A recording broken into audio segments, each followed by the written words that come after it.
போராடுகிற மாணவர்களை ஏன் அடிக்கிறீங்க? யார் உங்களுக்கு அந்த ரைட்ஸ் கொடுத்தது? பேட்ச் குத்தாம அடிக்கிற அளவுக்கு கோழைகளா நீங்க இருக்கிறீங்க. அடிக்கணும்னு முடிவு எடுத்துட்டீங்க, அடிங்க. 8 தலித் அமைச்சர்களை கொடுத்துட்டோம். சரி, அந்த 8 தலித் அமைச்சர்கள் என்னைக்கு தலித் பிரச்சனை கிட்டத்தட்ட 2 மாசம் ஆயிடுச்சுங்க. அதாவது மணியரசு தோழரை தவிர நீங்க 7 தலித் அமைச்சர்கள் என்னைக்காவது தலித் பிரச்சனை பத்தி பேசியிருக்காங்க? முதல்ல ராஜ்மோகன், அமைச்சர் ராஜ்மோகன் தலித்தா நான் தலித்தானே எங்களுக்கு தெரியாது. 7 தொகுதியில நின்னதுக்கு அப்புறம் தான் எங்களுக்கே தெரியும் ஒரு தலித். ஏன்னா ஒரு ஆக்டிவிஸ்டா, ஒரு யூடியூபரா இருந்து எந்த தலித் பிரச்சனையும் குரல் கொடுக்காதவர் தான் அவர். எப்பயாவது எங்கேயாவது தலித் பிரச்சனை குரல் கொடுத்துருக்காரு அவரு. ஆம்சாங் படுகொலைக்கு சில வீடியோக்கள் வந்து போட்டிருக்காரு. மற்றபடி என்னைக்கும் தலித்தோட பிரச்சனை கூட நின்னதே கிடையாது. அவர் அமைச்சர் ஆனானா அவளை புரியவே இல்லை எங்களுக்கு. அதை நீங்க கட்சியில அவரை நீங்கள் அமைச்சர் ஆக்கி கொள்ளுங்கள், நல்ல விஷயம். நீங்க ஒரு தலித் ரெப்ரஸன்டேட்டிவ் கொடுத்தேன்னு சொல்லிங்க. ஆனா அது மாற்றம் கிடையாது. பாவக்கையுடைய மற்ற 7 தலித் அமைச்சர்கள் என்ன செஞ்சீங்க? அம்பேத்கர் சிலை கால் மேல் கால் போட்டு உட்கார்ந்து சேலம் மாவட்டத்துல அம்பேத்கர் சிலையை திறக்க முடியல. 15 பேர் அடிச்சு ரிமாண்ட் பண்ணி வச்சிருக்கான். அவருடைய சிலையை ஏன் திறக்க கூடாது? நீங்களே போய் திறந்து வைக்கலாமே. அவரை வந்து பெரிய பெரிய தகடு போட்டு வந்து மறைக்கிறாங்க. உங்களுக்கு கோவம் வரணுமா வரக்கூடாதா? உங்களுக்கு கோவம் வரல. 7 தலித் அமைச்சர்களுக்கு கோவம் வந்ததா? வரல. அப்போ நாங்க சொல்றோம், அந்த 7 தலித் அமைச்சர்கள் எங்களுடைய ரெப்ரசன்டேட்டிவ் கிடையாது. இந்த அரசு என்பது அதிகாரிகளோட அரசு, அமைச்சர்களுடைய அரசு எல்லாம் கிடையாது. அதிகாரிகளுடைய அரசா தான் செயல்படுது. அதிகாரிகள் மிக மூர்க்கமாக அதே பழைய ட்ரெடிஷனலான ஸ்டைல் அப்படியே பண்ணிருக்காங்க. சாதியாளர்களுக்கு அவங்க வந்து பயப்படுறாங்க. நீங்க போயிட்டு திறந்து வச்சுட்டீங்கன்னா ஆப்போசிட் காஸ்ட் வந்து இவங்களை வந்து பழிக்கும். ஆப்போசிட் காஸ்ட் ஒரு பிரச்சனை பண்ணும். இல்லைன்னா இப்போ வர ஓட்டு இருக்குல்ல, உள்ளாட்சி மன்ற ஓட்டு இருக்குல்ல, அவங்களுக்கு ஓட்டு விழாது. அதெல்லாம் ஓட்டு விழாது, நம்ம வந்து அதிகாரத்தை இழந்துருவோம். ஸோ அதிகாரத்தை தக்க வைத்துக் கொள்வதற்கு இந்த காம்ப்ரமைஸ் தேவை. சாதி ரீதியான, மத ரீதியான, வர்க்க ரீதியான, பொருளாதார ரீதியான காம்ப்ரமைஸோடு தான் நாங்க இயங்குவோம்னு நீங்க சொல்ல வரீங்களா அப்படின்றதுதான் என்னுடைய ஒரு கேள்வி. ஏன்னா இப்பதான் புதுசா ஆட்சிக்கு வந்திருக்கிறீங்க, டேஸ் டைம் இருக்கு, ஓகே எடுத்துக்கோங்க, இன்னும் எவ்வளவு நாள் எடுத்துக்கோங்க. இன்னைக்கு இந்தியா முழுக்க மாணவர்களுடைய தொடர் போராட்டம் மிகப்பெரிய அளவில் உருமாறி மக்களும் அதோட அவர்களோடு சேர்ந்து நிற்கிற ஒரு தருணத்தை நம்ம வந்து பார்த்துட்டு இருக்கோம். இந்த 2 நாளுக்கு முன்னாடி வெற்றிமாறன் சார் எனக்கு ஃபோன் பண்ணாரு. நம்ம எதுவும் பண்ணல ரஞ்சித் கேட்டாரு. அந்த வார்த்தை கூட ரொம்ப முக்கியமானதான் நான் நினைக்கிறேன். அண்ட் இந்த போராட்டத்துக்கு மிக உந்துதலான முதல் குரலா இயக்குனர் வெற்றிமாறன் இருந்தாரு. அவருக்கு இந்த மேடையில நான் நன்றி தெரிவிச்சுக்கிறேன். அந்த அதே நேரத்துல ஆக்டர் ரேவதி வந்திருந்தாங்க. அவங்களுமே வந்து நம்ம ஏதாவது பண்ணணும், நீங்க ஏதாவது பண்றீங்களா, நாங்க உங்களோட சேர்ந்து நாங்க பண்றோம் அப்படின்னு சொன்னாங்க. அண்ட் எனக்குமே வந்து அந்த விஷுவல்ஸ் தொடர்ந்து இந்த போராட்டங்களை பார்க்குறப்போ, அந்த போராட்டத்தில் நடந்த வன்முறை இதெல்லாம் பார்க்குறப்போ நம்மளும் ஏதாவது ஒன்று பண்ணணும் அப்படின்னு யோசிச்சு இருந்த சமயத்துல தான் நீலம்ல இருக்கிற, இப்போ நாங்க புதுசா தொடங்க இருக்கிற நீலம் மாணவர் அமைப்பு அவங்க கூட வந்து டிஸ்கஸ் பண்ணி நம்ம ஏன் இந்த நிகழ்வை வந்து நீலம் மாணவ அமைப்புடைய முதல் நிகழ்வா அது ஏன் பண்ணக்கூடாது, இதை நம்ம பண்ணலாம், அவங்கள வச்சு இந்த ஆர்ப்பாட்டத்தை, இந்த போராட்டத்தை வந்து நம்ம ஆரம்பிக்கலாம் அப்படின்னு முடிவு செஞ்சு எங்களுடைய செக்ரட்டரி உதயா அவர்களோட டிஸ்கஸ் பண்ணி அந்த தலைவர் ராஜசேகரன் அவர்களோட டிஸ்கஸ் பண்ணி தான் நாங்கள் வந்து இதை பண்ணோம். அண்ட் இது ரொம்ப சூப்பரா வாசுகி பாஸ்கர் அவர்களும் புலியந்தோப்பு மோகன் அவர்களும் அற்புதமாக வழிநடத்தி ஒரு மிகப்பெரிய ஒரு வெற்றியா அந்த போராட்டம் நடந்துட்டு இருக்கு. அண்ட் இந்த போராட்டத்துக்கு அழைச்சு நிறைய பேரை வந்து நாங்க பெருசா அழைக்கல, வெறும் மெசேஜ் மட்டும் தான் பண்ணேன். அந்த மெசேஜை கேட்டு நடிகர் சத்யராஜ் அவர்கள் வந்து ஒரு காணொலி நமக்காக வந்து ஒரு வீடியோ எடுத்து நமக்காக போட்டு அது மூலமா அவர் வந்து சப்போர்ட் பண்ணாரு. ஸோ இங்க டெஃபினட்டா ஒரு முக்கியமான விஷயத்துக்காக, மக்களுடைய போராட்டத்துக்காக இறங்கி நம்ம நிக்கிறப்போ நம்ம மேல சுமத்தப்படுற பொய்யான குற்றச்சாட்டுகள் மறைந்து போகும் அப்படின்ற ஒரு பெரிய நம்பிக்கை இருக்கு. அண்ட் பாபா அம்பேத்கருடைய அந்த இக்னோர் பாலிசியை தான் நான் பொதுவா ஃபாலோ பண்ணுவேன். எல்லாருக்கும் நிரூபிச்சுட்டு இருக்கிறது வந்து என்னுடைய வேலை இல்லைன்னு நான் நினைப்பேன். அண்ட் பாபா அம்பேத்கரும் அதுதான் எனக்கு சொல்லி கொடுத்துருக்காரு. ஏன்னா நிரூபிக்கிறது இருக்குல்ல, யார்கிட்ட எப்போ என்ன, நான் யாரு, நீ எந்த பக்கம் நிக்கிற, நீ என் பக்கம் நிக்கிறியா, என்னுடைய குரல்ல நீ எப்ப பேசுவ, இப்படி நீ பேசு, இன்னும் எத்தனை காலம் நீங்க டைரக்ட் பண்ணிட்டு போறீங்கன்னு எனக்கு தெரியவே இல்லை. ஆக்சுவலி நாங்க நின்னாச்சு, முன்னாடி வந்து பேசியாச்சு, இதுதான் எங்களுடைய குரல்னு சொல்லியாச்சு. இதற்கு பிறகு வந்து நீங்கள் விரும்புற மொழியை நான் தேர்ந்தெடுக்கணும்னு திருப்பி வந்து என்கிட்ட கேட்டுட்டு இருக்கிறது வந்து உங்களுடைய தோல்வியா தான் இருக்கும் அப்படின்னு நான் நினைக்கிறேன். தயவு செஞ்சு முயற்சி செஞ்சு தோல்வி அடையாதீங்க. ஸோ எல்லாமே நிறைய விஷயங்கள் இருக்கு. இன்னைக்கு இப்போ கரப்பான் பூச்சி அமைப்பு வந்து மிக முக்கியமான ஒரு ரெவல்யூஷனரியான ஒரு மூமெண்டா நான் வந்து பாக்குறேன். கிட்டத்தட்ட வந்து ஒரு என்ன சொல்றது, ஒரு சட்டையரா ஒரு பேர் வச்சு, ஏன்னா நம்மள வந்து விமர்சிக்கிற ஒரு உயர்த்த நீதிமன்றம் வந்து நீதிபதி வந்து மிக மோசமா விமர்சிக்கிறாரு. அந்த விமர்சனன்ற பேர்லயே வந்து ஒரு அமைப்பை உருவாக்கி இத்தனை திரளான இளைஞர்களை உருவாக்க முடியுன்ற ஒரு நம்பிக்கை இருக்குல்ல, அது ரொம்ப முக்கியமானதா நான் வந்து பாக்குறேன். குறிப்பா எனக்கு ஜென்சி இளைஞர்கள் மேல மிக முக்கியமான ஒரு குற்றச்சாட்டு இருக்கு. அவர்கள் ரொம்ப விளையாட்டுத்தனமா இருக்கிறாங்க, அவர்கள் ஒரு அரசியல் நிலைப்பாடற்று இருக்கிறார்கள், அவர்கள் வந்து அரசியல் அறிவு இல்லாம இருக்கிறாங்க, குறிப்பா தற்கொலைகள் அப்படின்னு நிறைய விஷயங்கள் இருக்குன்னு வச்சுங்களேன். இதுல எனக்கு நிறைய முரண்பாடு இருக்கு. நம்ம அவங்களை எப்படி சரியா அரசியல் படுத்தி வளர்த்தெடுக்கிறோம் அப்படின்றதுதான் ரொம்ப முக்கியமானதா நான் வந்து பாக்குறேன். பட் அவங்களை அரசியல் படுத்தாத அந்த பிரச்சனைனாலதான் கிட்டத்தட்ட 10 ஆண்டுகளாக நீட்டுக்காக பல பேரை இழந்தும் நம்ம இதை தீவிரமா ஒரு போராட்ட வடிவமா மாத்தாம இருக்கிறோம் அப்படின்னு நான் நினைக்கிறேன். நான் ஒவ்வொரு முறையும் அனிதாவை போல ஏதோ ஒரு குழந்தை இருக்கிறப்போ அனிதாவுக்காக நம்ம வந்து ரோட்ல நின்னுமே, அனிதாவுக்காக நம்ம வந்து பேசணுமே, அனிதாவுக்கு அப்புறம் பிரதீபா இருந்தா, பிரதீபாவுக்கு அப்புறம் நிறைய பேர் இறந்தாங்களே, இன்னும் இறந்துட்டே இருக்காங்களே. அப்போ போன ஆட்சி வந்தப்போ வந்து இன்னும் நிறைய பேர் அப்படியே இறந்துட்டே இருக்கிறப்ப வந்து வெறும் அறிக்கைகளாகவும் இது வந்து மாறிடும் இல்ல இது மாறாது. இப்ப கிட்டத்தட்ட இந்த ஆட்சி வந்தாச்சு, திரும்ப அதே அதிகார வர்க்கங்கள் என்ன சொல்றாங்கன்னா திருப்பி நம்ம கிட்ட பவர் இல்லை, திருப்பி வந்து நாங்க வந்து இன்னொருத்தர்கிட்ட தான் வந்து போய் நிக்க வேண்டிய தேவை இருக்கு. இது அப்படியே நம்ம தொடர்ந்து பார்த்துக்கிட்டே இருக்கிறப்ப வந்து ஒரு பெரிய ஒரு சலிப்பும் ஒரு விரக்தி மனப்பான்மையும் தான் தொடர்ந்து நம்ம கிட்ட இருக்கிறத நம்மளால ஈஸியா அண்டர்ஸ்டாண்ட் பண்ணிக்க முடியும். நம்மளால எதுவுமே பண்ண முடியலையே அப்படின்றது இருக்குல்ல. இப்ப நான் மட்டும் இல்லை, இப்ப இன்னைக்கு வந்து கரப்பான் பூச்சி அமைப்பு அவங்க ஒரு தூண்டிருக்காங்க. அந்த தூண்டுதல் வந்து இன்னைக்கு இந்தியா முழுக்க உருவானதுனால நாமளும் அவங்க கூட சேர்ந்து நம்ம நிக்கணும்ன்றதுக்காக இன்னைக்கு ஒரு ஸ்டேஜ்ல வந்து நிக்கிறோம். ஆனா இத்தனை ஆண்டு காலம் அதே பிரச்சனை நம்ம கிட்ட வாக்குறுதி கொடுத்த அதே அரசியல் கட்சிகள் அப்படியே வேற ஒரு நிலைகளா மாறி நிக்கிறத நம்மளால வந்து பார்க்க முடியுது. ஆனா நமக்குள்ள இருக்கிற அந்த போராட்ட உணர்வும் ஒரு போராட்ட எண்ணமும் ஒரு இடத்துல மழுங்கியும் இன்னொரு இடத்துல வந்து கொஞ்சம் வெளிப்படைத்தன்மையும் இன்னும் வந்து இப்போ ஒரு மூமெண்ட் வந்து இப்ப பயங்கரமா போராட்டிட்டு இருக்காங்க. அதுக்கு மக்களுடைய ஆதரவு அதிகமா இருக்கிறதுனால இப்ப நம்ம வந்து இங்க வந்து கூடியிருக்கிறத வந்து பாக்குறத வந்து கிட்டத்தட்ட ஒரு அயற்சியா தான் இருக்கு. காரணம் என்னன்னா, எனக்கு அந்த கரப்பான் பூச்சி அமைப்புடைய அந்த நிறுவனர் வந்து வரப்போ பாஸ் அம்பேத்கர் போட்டோ எடுத்துட்டு வருவாரு வெளியே வரப்போ. எனக்கு வந்து பயந்தா இருந்தது ஆக்சுவலி. ஏன்னா பாஸ் அம்பேத்கர் பேர் சொன்னாலே அவன் ஒரு காஸ்ட்னு சொல்லி அவன் வந்து ஒரு தலித், அவன் ஒரு ஜாதிக்கு அவன் அது அப்படிதான் பேசுவான், அவன் வந்து அம்பேத்கரிஸ்ட், அவன் ஒரு எக்ஸ்ட்ரீமிஸ்ட், அவன் வந்து காஸ்ட் ஐடியாலஜி உள்ளவன் அப்படின்னு அவரையும் பேசிடுவாங்களோன்னு ஒரு பயம் இருந்தது எனக்கு. அவர் வந்து அந்த டெல்லியில போராட்டத்தில் உட்கார்றப்போ ஃபர்ஸ்ட் வந்து கம்மியா தான் கூட்டம் இருந்தது. அந்த கூட்டத்தை பார்த்த உடனே எனக்கு இன்னும் பயம் இருந்தது. இவர் வந்து வெளிநாட்டுல படிச்சிருக்காரு, ஒரு நல்ல உயர்கல்வியை பெற்றிருக்காரு, அங்கிருந்து வந்து எந்த நம்பிக்கையில வந்து எந்த மக்களை நம்பி பாஸ் அம்பேத்கருடைய புகைப்படத்தை உயர்த்தி இவர் ஒரு போராட்டத்தை முன்னெடுக்கிறாரு. இவர் மோதுகிற அந்த ஜெய்பீம் உண்மையிலேயே இந்தியாவுக்கான ஒரு முழக்கமா இருக்குன்னு எனக்கு தெரியும். இங்க இருக்கிற மக்களுக்கு தெரியுமா? உண்மையிலேயே இங்க இருக்கிற மக்கள் அந்த ஜெய்பீம்ன்ற முழக்கத்தை எப்படி ஏற்றுக்கொண்டார்கள் ஆரம்பத்துல? இப்ப நான் வந்து ஆரம்பத்துல ஜெய்பீம் அப்படின்னு சொல்றப்போ எள்ளி நகையாளர்கள் நிறைய பேர், குறிப்பா இங்க இருக்கிற முற்போக்கு அமைப்புகளே ஜெய்பீம்ன்ற வார்த்தையை ரொம்ப கிண்டலா பேசினாங்க. அது ஒரு வடமொழி சொல்லுன்னு கூட சொன்னாங்க. இன்னைக்கு கூட ஒருத்தர் இந்த அம்பேத்கர் வாழ்கன்னு பேச ஏன் ஜெய்பீம் சொல்ற, இன்னும் அந்த பயம் இருக்குல்ல, அந்த பதட்டம் இருக்குல்ல, யார் இதை முன்னிட்டு நிறுத்துறது? ஒரு தலித் வந்து ஜெய்பீம் என்ற வார்த்தையோடு முன்னெடுத்து நிறுத்துறது இந்த போராட்டத்தை வந்து வெற்றிகரமா செயல்பட வைக்குமான்ற பயம் எனக்கு அடிப்படையில உருவாச்சு. இப்ப இது பேசுறது கூட என்ன நினைப்பாங்கன்னா, அண்ணே வந்து ஒரு காஸ்ட் ஐடியாலஜில நான் திருப்புறேன் அப்படின்னு கிடையாது. இங்க அடிப்படையிலிருந்து இதை சரி செய்ய வேண்டிய தேவை இருக்கு. நம்ம பாபா அம்பேத்கர் இந்த இந்தியாவை ஒட்டுமொத்த இந்தியாவாக எல்லாருக்குமான இந்தியாவாக கனவு கண்டவர். அவர் எப்படி ஒரு சாதிக்கான ஒரு குறிப்பிட்ட ஒரு அமைப்புக்கான தலைவராக இருக்க முடியும்?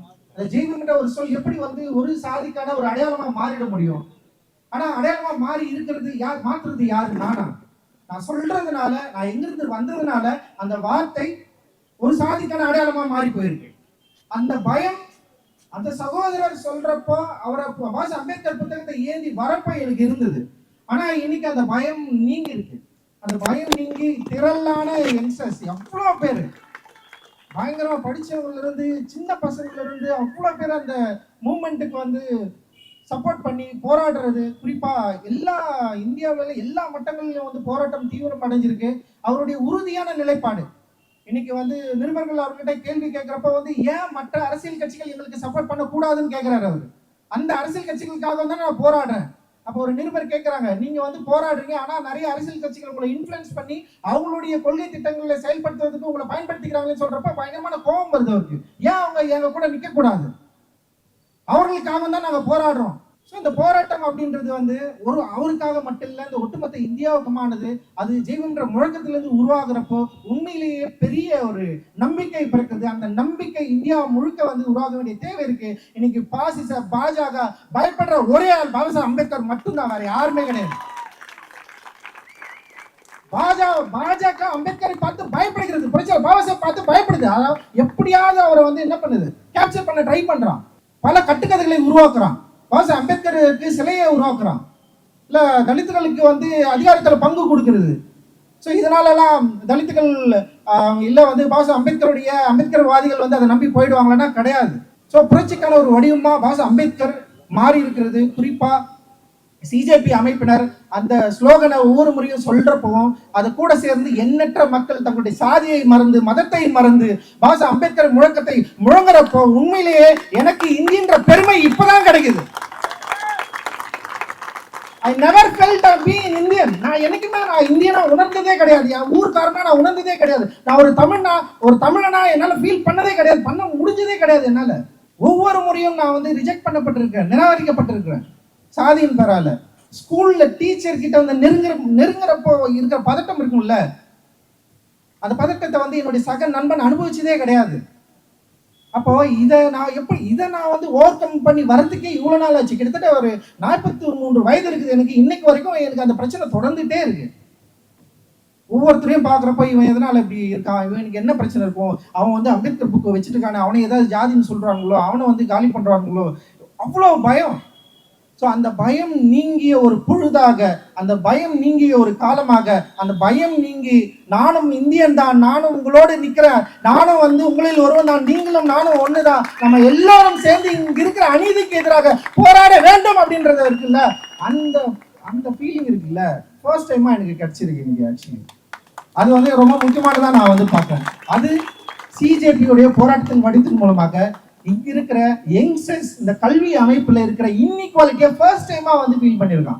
நான்லாம் வந்து எப்பவே ஃபீல் பண்ணிட்டேன், இந்த கல்வி எனக்கு ஏன் வந்து ஈக்குவலா இல்லை, ஈவன் வந்து பிரைவேசேஷனே எனக்கு ஈக்குவலா இல்லை, எதுவுமே என்னை வந்து சமமா பார்த்ததே இல்லை, இங்க இருக்கிற மக்களை சமமா பார்த்ததே இல்லை, பொருளாதார ரீதியாகவும் மத ரீதியாகவும் சாதி ரீதியாகவும் வந்து இங்க வந்து ஒரு மேல் பள்ளமா தான் இன்னைக்கு இருந்துட்டே இருக்கு. ஈக்குவாலிட்டியே இல்லை இங்க. இப்பதான் இங்க இருக்கிற யங்ஸ்டர்ஸ் நீட்ல நடந்த முறைகேடுகளுக்கு எதிராக போராட ஆரம்பித்திருக்கிறார்கள். அந்த முறைகேடுகளுக்கு எதிராக போராட ஆரம்பிக்கிறப்போ பாபா சாஹேப் அப்படின்றவருடைய வடிவத்தை முன்னிறுத்தி போராடுகிறார்கள். அந்த வடிவம் இங்க இருக்கிற இன்இக்வாலிட்டியை கேள்வி கேட்ட வடிவம். ஸோ அந்த இன்இக்வாலிட்டியை புரிந்து கொள்ளக்கூடிய ஒரு ஸ்பேஸ் இன்னைக்கு உருவாயிருக்குதான் நான் வந்து பார்க்குறேன். நம்ம இதை பயன்படுத்திக்கிட்டு இந்த ஸ்பேஸை இங்க இருக்கிற இன்இக்வாலிட்டியை எப்படி நம்ம பிரேக் பண்ணலாம். நீட்ல எப்படி இன்இக்வாலிட்டி இருக்கு, ரொம்ப அநியாயமான ஒரு மோசமான ஒரு முறை தான் நீட் முறை. ரொம்ப ரொம்ப கொடுமையானது. இப்ப நீங்க ஜாதி அடிப்படையில் இடஒதுக்கீடை பத்தி நிறைய பேர் விமர்சனம் பண்ணுவாங்க. கம்மியான மார்க் எடுத்துட்டு அவனை வந்து உள்ள வந்துடுறான், நாங்க வந்து நிறைய மார்க் எடுத்துட்டு எங்களுக்கு சீட்டு கிடைக்கல, நாங்க வெளியே இருக்கிறோம் அப்படின்னு சொல்றாங்களா. நீட் ரொம்ப கம்மியான மார்க் எடுத்து உள்ள போனவங்க தான் எக்கச்சக்கம். அது உங்களுக்கு தெரியுமா தெரியாதா? அது இதை எதிர்த்து நீங்க ஏன் கேள்வியே கேட்கல? 120 மார்க் எடுத்தவன் இன்னைக்கு வந்து டாக்டரா படிச்சுட்டு இருக்கிறான், பணம் இருக்கிறதுனால. யாராவது கேள்வி கேட்டீங்களா? இங்க இருக்கிற மாணவர்கள் தலித்துகள் வந்து ரிசர்வேஷன் மூலமாக படிக்கிறாங்க அப்படின்றத காலங்காலமா சொல்லிட்டே இருக்கிறீங்கல்ல. நேற்று கூட ஒரு தோழர் வந்து பேசினாரு, தமிழகத்துல வந்து இடஒதுக்கீடு இருந்ததுனாலதான் மலமல்லர்கள் கூட வந்து இங்க வந்து டாக்டரா படிக்க முடிஞ்சதெல்லாம் சொன்னாரு. நீ டாக்டர் ஆனதை பத்தி எப்ப பேச போற? மலம் அல்லவன் டாக்டர் ஆனதை பத்தி நீ பேசுறல. நீயே ஒரு மிகவும் பிற்பட்ட சமூகத்துல இருந்து வந்திருக்கிற, உனக்கு இடஒதுக்கீடு மூலமா தான் டாக்டர் வேலையே கிடைச்சிருக்கு, டாக்டர் படிப்பே கிடைச்சிருக்கு. நீ எப்ப அதை பத்தி பேச போற? ஒவ்வொரு முறையும் தலித்துகள் தான் இடஒதுக்கீடு மூலமா உள்ள வந்துட்டான். எவ்வளவு மோசமான ஒரு குற்றச்சாட்டு, ரொம்ப கவலையா இருக்கு. எப்ப இதை வந்து நம்ம பேச போறோம். அப்படி இருக்கிற பட்சத்துல தான் 120 மார்க் 200 மார்க் எடுத்த நீட்ல எடுத்த மாணவர்கள் இன்னைக்கு வந்து மருத்துவரா படிச்சுட்டு இருக்காங்க. காரணம் பணம். அப்ப மிக குறைந்த மதிப்பெண் பெற்று பண வசதி இருந்தா நீட்ல கல்வி கற்க முடியும்ன்ற ஒரு அநியாயத்தை செய்யறப்போ நம்ம ஏன் அதை தட்டி கேட்கல? ஏன்னா இங்க வந்து வர்க்க ரீதியான அந்த இன்இக்வாலிட்டியை வந்து நம்ம சரியா அண்டர்ஸ்டாண்ட் பண்ணிக்கவே இல்லை. ஸோ இவ்வளவு முரண்கள் இருக்கு. இன்னைக்கு மாணவர்கள் இதை சரியா புரிஞ்சுக்கிட்டு இந்த நீட்டுக்கு எதிராக போராட ஆரம்பிச்சிருக்கிறத நான் முழு மனதோட வரவேற்கிறேன். அதே நேரத்துல நீட்டை ஒழிக்கணும்ன்றது வந்து தமிழகத்திலிருந்து இருந்த மிக முக்கியமான குரல், தமிழ்நாட்டிலிருந்து இருந்த மிக முக்கியமான குரல். அந்த குரலை இந்தியா முழுக்க பரப்ப வேண்டிய தேவை நமக்கு இருக்கு. இதை நம்ம அவங்க கிட்ட சொல்ல வேண்டியது இருக்கு. இன்னைக்கு ரேவதி மேம் கேட்கிறப்ப கூட வந்து எனக்கு இந்த போராட்டத்துல வர்றதுல எனக்கு விருப்பம் தான், ஆனா நீட் ஏன் வேணான்றீங்கன்னு கேட்டாங்க. நான் சொன்னேன், நீட் அடிப்படையில வந்து ரொம்ப அநியாயமானது, சமத்துவத்துக்கு எதிரானது. ஸோ நம்ம அது வந்து முற்றிலும் ஒழிக்கப்பட வேண்டிய ஒரு கல்வி அமைப்பு முறை அப்படின்னு சொன்ன உடனே அவங்க கொஞ்சம் ரியலைஸ் பண்ணாங்க. ஓகே, எனக்கு சில விஷயங்கள் புரியுது, ரொம்ப நன்றி. ஆனால் அவங்க அந்த அளவுக்கு புரிஞ்சுக்கிட்டாங்களா இல்லையான்னு தெரியல. என்னால் முடிஞ்ச அளவுக்கு நான் வந்து அவங்களை வந்து புரிய வச்சேன். ஸோ இப்படி இருக்கிற பட்சத்தில் தான் அந்த போராட்டம் அப்படின்றது வந்து மாணவர்கள் கையில் எடுக்கிறாங்க. ரொம்ப மோசமான ஒடுக்குதலை நம்ம வந்து பார்க்குறோம். பிஜேபி ஒடுக்கும், நான் வந்து ஒத்துக்கிறேன். தமிழக அரசு ஏன் ஒடுக்கணும்?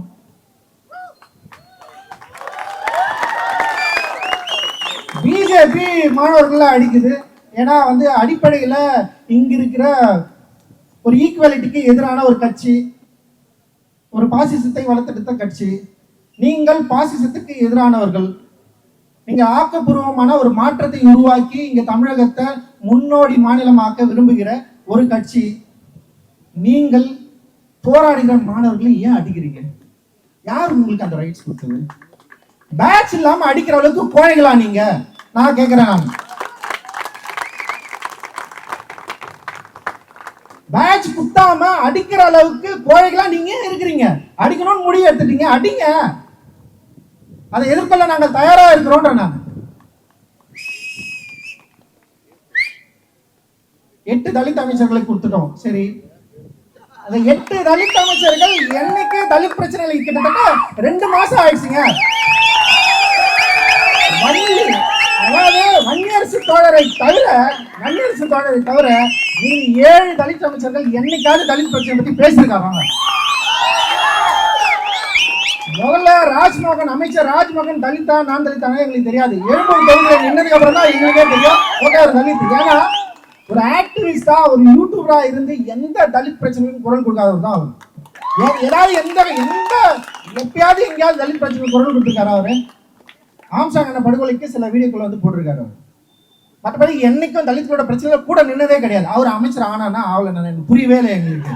அதை நீங்க பாருங்க, உங்க கட்சியில அவரை நீங்கள் அமைச்சர் ஆக்கி கொள்ளுங்கள், நல்ல விஷயம். நீங்க ஒரு தலித் ரெப்ரசன்டேட்டிவ் கொடுத்துன்னு சொல்லிக்கீங்க. ஆனா அது மாற்றம் கிடையாது. இப்ப வன்னியரசு தோழர் மாதிரி அவருக்கு பவர் கிடைச்ச உடனே அவரால் சில விஷயங்களை செய்யறாருல்ல, உண்மையிலே நாங்கள் பாராட்டுகிறோம். நேரடியாவே வன்னியரசு தோழருக்கும் எனக்கு நிறைய முரண் இருக்கு, நான் இல்லைன்னு சொல்ல. ஆனா வன்னியரசு தோழருடைய அமைச்சர் வன்னியரசு தோழருடைய நடவடிக்கைகளை பார்த்து நான் வியந்தேன். உண்மையிலே மகிழ்ச்சி. அவருக்கு இந்த மேடையில நான் பாராட்ட கடமைப்பட்டிருக்கிறேன். ஆனா தாவக்கேவுடைய மற்ற 7 தலித் அமைச்சர்கள் என்ன செஞ்சீங்க? அம்பேத்கர் சிலை கால் மேல் கால் போட்டு உட்கார்ந்து சேலம் மாவட்டத்துல அம்பேத்கர் சிலையை திறக்க முடியல. ஏன் திறக்கல? 15 பேரை அடிச்சு ரிமாண்ட் பண்ணி வச்சிருக்கான். கொடூரமா கொலை வழக்கு கேஸ் போட்டிருக்கான். நாங்க போய் உதயா தலைமையில அங்க போயிட்டு வந்து பேசுறாங்க. ஆனா இன்னைக்கு வரைக்கும் ரெஸ்பான்ஸ் இல்லை. நாங்க என்ன கேட்கிறோம்னா, அரசு விழாவாக பாபா அம்பேத்கர் சிலையை திறங்கிற 6 வருஷத்துக்கு முன்னாடி அனுமதி பெற்ற அம்பேத்கர் சிலை கால் மேல கால் போட ஒரே காரணத்துக்காக இன்னும் திறக்க முடியாம இருக்கு. பாபா அம்பேத்கர் உங்களுடைய கொள்கை தலைவர் தானே? பாபா சாஹேப் அம்பேத்கர் கொள்கை தலைவரா இருக்கிறப்போ அவருடைய சிலையை ஏன் திறக்க கூடாது? நீங்களே போய் திறந்து வைக்கலாமே. உங்களுடைய கொள்கை தலைவரை மக்கள் ஒரு சாதி ரீதியாக பாக்குறாங்க, அவரை வந்து பெரிய பெரிய தகடு போட்டு வந்து மறைக்கிறாங்க. உங்களுக்கு கோவம் வரணுமா வரக்கூடாதா? உங்களுக்கு கோவம் வரல. 7 தலித் அமைச்சர்களுக்கு கோவம் வந்ததா? வரல. அப்போ நாங்க சொல்றோம், அந்த 7 தலித் அமைச்சர்கள் எங்களுடைய ரெப்ரசன்டேட்டிவ் கிடையாது. நாங்கள் அங்கே போராடினோம். இன்னும் கூட நீங்க வந்து இப்ப ஏன்னா இப்பதான் புதுசா ஆட்சிக்கு வந்திருக்கிறீங்க, கிரேஸ் டைம் இருக்கு, ஓகே எடுத்துக்கோங்க, இன்னும் எவ்வளவு நாள் எடுத்துக்கோங்க. நாங்க என்ன கேட்கிறோம்னா, வாங்க உங்களுடைய தலைமையிலேயே சேலம் மாவட்டத்தில் இருக்கிற பாபா அம்பேத்கர் சிலையை நம்ம வந்து திறப்போம், ஒரு பெரிய அரசு விழாவாக கொண்டாடுவோம். கைது செய்யப்பட்ட 15 அப்பாவி மக்களை தயவு செய்து விடுதலை செய்யுங்க. அவங்க மேல இருக்க கொலை வழக்க அவங்க உடனே வந்து அதுல இருந்து விடுவீங்க. அவங்கள வாய்ப்பு இருக்கானா? கிடையாது. ஏன்னா இந்த அரசு என்பது அதிகாரிகளோட அரசு, அமைச்சர்களுடைய அரசு எல்லாம் கிடையாது, அதிகாரிகளுடைய அரசா தான் செயல்படுது. அதிகாரிகள் மிக மூர்க்கமாக அதே பழைய ட்ரெடிஷனலான ஸ்டைல் அப்படியே பண்ணிருக்காங்க. ஒரு ஜாதி பிரச்சனைனா 2 பேரும் வந்து தடுத்து நிற்கிறது. புரியல, இது இன்னும் எவ்வளவு காலம் தொடரப்போகுது? யாரை நாங்கள் எதிர்பார்த்து கொண்டிருக்கிறோம்? இன்னும் யாருக்கு எதிர்பார்த்து எங்களை ஓட்டை செலுத்திக் கொண்டே இருக்கிறோம். ஸோ அப்படி இருக்கிற சூழல்ல தான் இன்னைக்கு நீட்டுக்காக போராடுற இங்க இருக்கிற யங்ஸ்டர்ஸ், இங்க இருக்கிற எஸ்எஃப்ஐ முற்போக்கு மாணவர்கள் இயக்கத்தில் இருக்கிற தோழர்கள் நிறைய பேர் அடி வாங்குறத பாக்குறப்ப வந்து உண்மையிலேயே அந்த வீடியோக்களை வந்து இங்க இருக்கிற முதல்வர் பார்க்கலையா? ஏன் அவர் இந்த வீடியோக்களை பார்க்கல? ஏன் போலீஸ் காவலர்களை வைத்து அவர்களை ஒடுக்க வேண்டும்? நீங்க தான் நீட் எதிர்ப்பாளர் தானே, நீட்டை நீங்க எதிர்க்கிறீங்க, நீட்டை ஒழிக்கணும்ன்ற ஒரு கொள்கை அளவுல உங்களுக்கு ஒரு திட்டம் இருக்கு. அப்ப நீங்களே ஒரு இடத்த கொடுங்க, ஒரு பெரிய இடம் கொடுங்க எங்களுக்கு. மாணவர்கள் போராடட்டும், அறவழியில் போராடட்டும், மாணவர்களோட குரலுக்கு வந்து செய்தி கொடுங்க. இதுதான் இந்த நிகழ்வோட மிக முக்கியமான கோரிக்கையை நாங்க வைக்கிறோம். மாணவர்களுக்கு போராடுவதற்கான ஒரு இடத்தை அரசே நிர்ணயித்து கொடுங்க. அப்படி கொடுக்கறப்ப உங்களோடு சேர்ந்து நாங்களும் போராடுகிறோம். உங்களோடு சேர்ந்து நாங்கள் கனவு கண்ட அந்த நீட்டை முற்றிலுமாக ஒழிக்கலாம். வாங்க முதல்வர் அவர்களே, அனுமதி எல்லாமே டிக்கெட் பண்ணிக்கலாம்.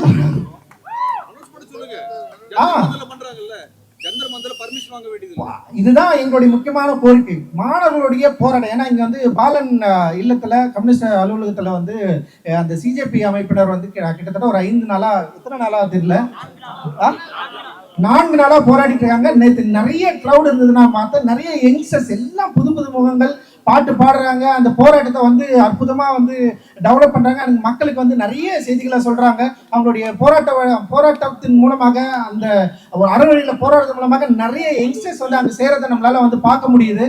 அது ஏன் வந்து ஒரு கட்டுப்பாடான ஒரு இடத்துல வைக்கணும்? இன்னைக்கு ஏன் வந்து மெரினாவை வந்து பூட்டணும்? எனக்கு புரியவே இல்லை. சோ மக்களோடு சேர்ந்து நிற்கிற முதல்வராக நீங்கள் இருக்க வேண்டும் என்பதுதான் எங்களுடைய விருப்பம். மாணவர்களோடு சேர்ந்து நிற்க வேண்டிய முதல்வராக இருப்பதுதான் எங்களுடைய விருப்பம்.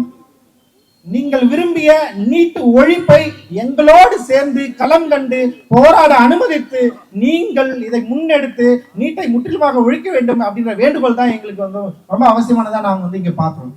அண்ட் இன்னொரு இடத்துல வந்து எப்பவுமே ஆட்சியாளர்கள் அதிகாரத்துல வந்தவொடனே என்ன பண்றாங்கன்றது தான் இங்கேயும் இருக்கிறதா நான் வந்து பாக்குறேன். ஏற்கனவே இருந்த அரசு பவர் வந்ததுக்கு அப்புறம் வந்து அதை அந்த பவரை இழக்காம இருக்கிறதுக்காக என்ன காம்ப்ரமைஸ் பண்ண முடியுமோ அதை பண்ணாங்க.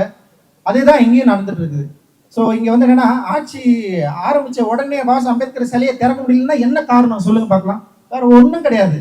சாதியாளர்களுக்கு அவங்க வந்து பயப்படுறாங்க. நீங்க போயிட்டு திறந்து வச்சுட்டீங்கன்னா ஆப்போசிட் காஸ்ட் வந்து இவங்களை வந்து பழிக்கும், ஆப்போசிட் காஸ்ட் ஒரு பிரச்சனை பண்ணும். இல்லைன்னா இப்போ வர ஓட்டு இருக்குல்ல, உள்ளாட்சி மன்ற ஓட்டு இருக்குல்ல, அவங்களுக்கு ஓட்டு விழாது. அவங்களாம் ஓட்டு விழாது, நம்ம வந்து அதிகாரத்தை இழந்துருவோம். ஸோ அதிகாரத்தை தக்க வைத்துக் கொள்வதற்கு இந்த காம்ப்ரமைஸ் தேவை. சாதி ரீதியான, மத ரீதியான, வர்க்க ரீதியான, பொருளாதார ரீதியான காம்ப்ரமைஸோடு தான் நாங்க இயங்குவோம்னு நீங்க சொல்ல வரீங்களா அப்படின்றதுதான் என்னுடைய ஒரு கேள்வி. ஸோ இந்த கேள்வியோட எங்களுடைய போராட்டத்துக்கு, மாணவர்களோட போராட்டத்துக்கு நீங்கள் செவி சாய்க்க வேண்டும்.